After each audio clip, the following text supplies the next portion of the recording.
एकमात्र लेटर की वजह से हमें हमारे रोजगार से अलग कर दिया जा रहा है। ये कहाँ का इंसाफ है? तो हम लोग बहुत गरीब है, उसके बाद हम विकलांग हैं। मेरा घर में जो कमाने वाला कोई नहीं है। सरकार की ओर से बहाली आती है, इन लोगों का चयन होता है, 4-5 महीना कार्यरत होते हैं, काम करते हैं, रोजगार करते हैं। 10 फरवरी को लेटर इशू कर दिया कि इन लोग को 31 मार्च के बाद पद से विमुक्त करके हटा दिया जाएगा।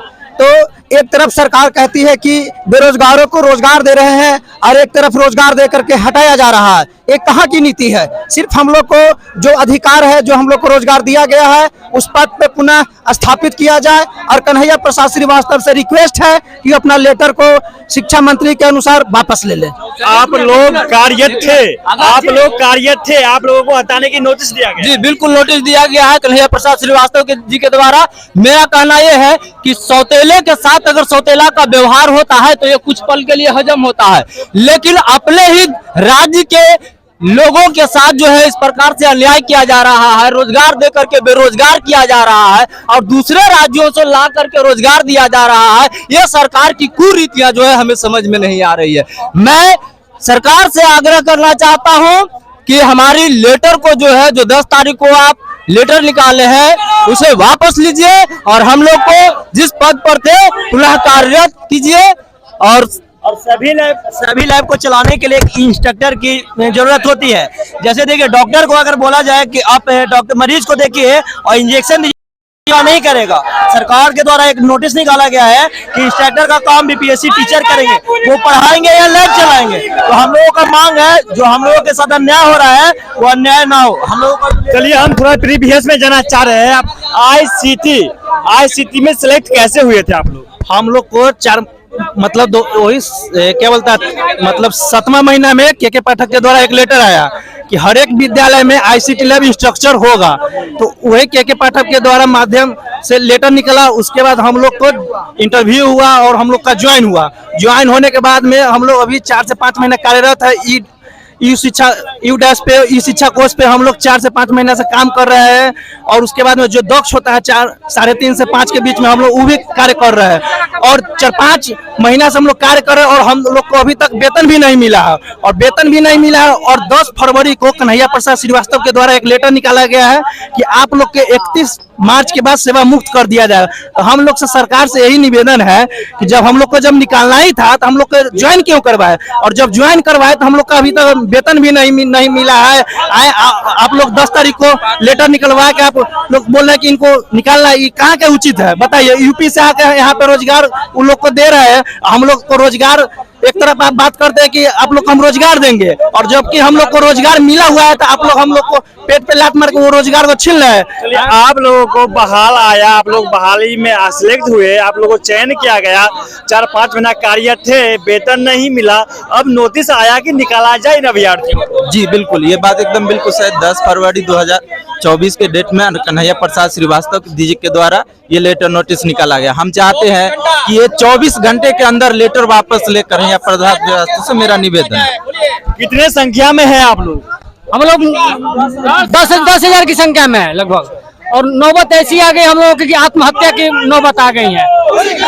अभी यहाँ पे हम लोग 10,000 की संख्या में है, लेकिन हम लोग का पूरे बिहार में लगभग 30,000 की संख्या है और हम लोग अभी यहाँ 10,000 की संख्या में उपलब्ध है।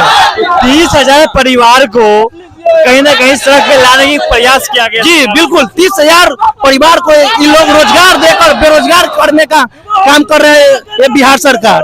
हम लोग की यही मुख्य मांग है कि जो 10 तारीख को जो लेटर निकला है वह लेटर को वापस किया जाए और हम लोग को 31 मार्च के बाद निकाला नहीं जाए, बल्कि हम लोग को 60 साल के लिए समायोजन किया जाए। हम लोग की मुख्य मांग देख सकते हैं, तमाम आईसीटी स्टूडेंट है, अभ्यर्थी है, और अब ये लोग यहाँ पे आए हुए अपनी मांग के लिए। ये लोग कार्यरत थे, लेकिन सरकार की ओर से नोटिस आती है, फिर इन लोगों को हटा दिया जाता है। देखिए, पाँव से विकलांग है, सही से चल नहीं सकता है, लेकिन इस आंदोलन का हिस्सा बने हैं। लेकिन ये कहीं ना कहीं अगर इन लोगों के साथ इस तरह से हनन किया जाएगा, इनको घर नोटिस भेज के रोजगार से बेरोजगार किया जाएगा, तो उचित कितना है? जरा आप बताइए, क्या मांग है, क्यों आए इस विकलांग हाल में आप यहाँ? देखिए, ऐसा तो हम लोग बहुत गरीब है, उसके बाद हम विकलांग हैं। मेरा घर में जो कमाने वाला कोई नहीं है, तो हमको जब नौकरी मिला तो हम सोचे अपना जीवन है यापन कर लेंगे। उसके बाद देखते हैं कि जाके आपका 10/2/2024 को जो है जो हम लोग का जो रिटायर करने का ये नोटिस जारी कर दिया, तो हम कैसे खाएंगे? मेरा माँ और मेरा बाबू माना ये है बुरा हो गया है, तो हमको खिलाएगा कौन? वो तो अपना भरण पोषण कर नहीं पाता था, हमको खिलाएगा कौन? इसलिए देखिए सरकार की ओर से बहाली आती है, इन लोगों का चयन होता है, 4-5 महीना कार्यरत होते हैं, काम करते हैं, रोजगार करते हैं, 4-5 महीने का पैसा भी नहीं दिया जाता है, फिर नोटिस सरकार की ओर से आ जाती है।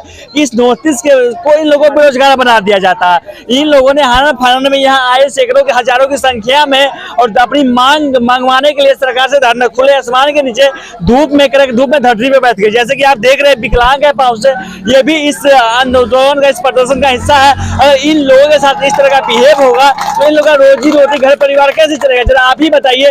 अब आप लोग को रोजगार से हटा दिया गया, अब क्या कीजिएगा?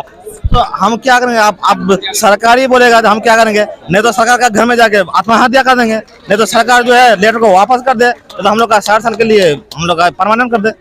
अच्छा, शिक्षा विभाग के द्वारा ये जारी किया गया था, जिस लेटर के तहत हमें रोजगार उपलब्ध कराया गया था। लेकिन उसी के दौरान एक और लेटर को पिछले 10 फरवरी को शिक्षा विभाग की तरफ से इशू किया जाता है, और इस लेटर के माध्यम से हमें ये बता दिया जाता है कि 31 मार्च 2024 तक ही आप लोग से सेवा लिया जाएगा। उसके बाद बीपीसी के थ्रू जो भी टीचर कंप्यूटर साइंस से चयनित हुए हैं उनको ये कार्य दे दिया जाएगा। तो हमें आप लोग बता सकते हैं, सरकार से हमें ये सवाल करना है कि हम लोग क्या अयोग्य हैं?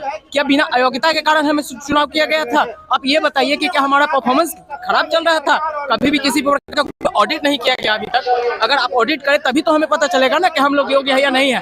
एक मात्र लेटर की वजह से हमें हमारे रोजगार से अलग कर दिया जा रहा है। ये कहाँ का इंसाफ है? सरकार हमारे दम पे चल रही है, हम उनको वोट दे रहे हैं। सरकार हम बहुत तहे दिल से हम चाहते हैं कि सरकार बने रहे, लेकिन बच्चे को जितने भी अभी आप देख ही रहे हैं, सभी नवयुवक है, सभी में जोश है। अभी जितने भी सरकार है सभी को नवयुवक चाहिए, नवयुवक का जोश बहुत ज्यादा होता है। तो हमें सरकार से ये अपील है कि हम लोगों को समायोजन करें, अस्थायी करें, ठीक है। कम से कम 30,000 तक का एक मिनिमम जो होता है हम लोग का मंथली, वो कम से कम मुहैया कराए। साथ ही साथ हम यह आग्रह करना चाहेंगे हमारे नीतीश बाबू से कि आप जो भी प्रक्रिया कर रहे हैं करें, हम उसके लिए हम लोगों को कोई परेशानी नहीं, लेकिन हमारे भविष्य के साथ खिलवाड़ न करें। हम लोग बेरोजगार हैं, बेरोजगार। एक मिनट, मैं अभी और भी कुछ बातें बोलना चाहूंगा कि हम लोग बेरोजगार है तो हमारा इस्तेमाल ना किया जाए। आप बताएं कि कहाँ तक ये जायज है? हमसे 2-3 महीने काम किया जा रहा है, उसके बाद एक मिनट हमारे 2-3 महीने तक मात्र काम लिया जा रहा है, उसके बाद मात्र एक लेटर के इस्तेमाल से हमें निकाल दिया जाएगा। तो बताइए कि अब हम लोग कहाँ जाएंगे? हम लोग हमेशा प्रयास करते हैं कि हमें हमारी तरफ से किसी भी प्रकार की गलतियां न हो, जिससे कि हमें सरकार की तरफ से या हमारे शिक्षा विभाग की तरफ से हमें निकाल दिया जाए। हम लोग हमेशा प्रयास करते हैं कि अपने आप से बेहतर दें। बच्चे को एक नया इन्वेंटिव तरीका ढूंढ करके लाते हैं कि उसको सीखने में आसानी हो। कमजोर बच्चे पे ज्यादातर ध्यान देते हैं कि इसको किस तरीके से सिखाया जाए। इतना प्रयास करने के बावजूद भी मात्र एक लेटर की वजह से हमें निकाल दिया जा रहा है। ये कहाँ तक का इंसाफ है? आप